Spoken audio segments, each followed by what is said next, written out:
I've been using the Fetch app to scan receipts and earn points, but one day it just wouldn't open or kept crashing at launch. If the same thing is happening to you, here are 2 quick things you can check, and you don't even need to open the app to try them. First, check if the Fetch servers are down. Sometimes the problem isn't your phone, it's their system. To find out, go to your browser and search Fetch Rewards Server Status, or head directly to a site like downdetector.com. Type in Fetch Rewards and check the recent user reports. If you see a big spike or lots of complaints about login or crash issues, the app is likely down for everyone. In that case, there's nothing wrong with your phone. Just give it a little time and try again later.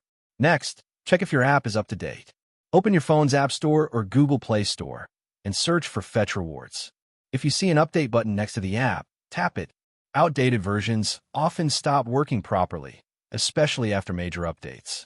Once the update installs, try launching the app again. This alone solves the issue for most people. No reinstall or settings change needed. And that's how you can fix the Fetch app without even opening it.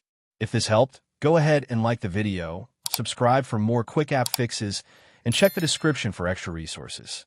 Thanks for watching.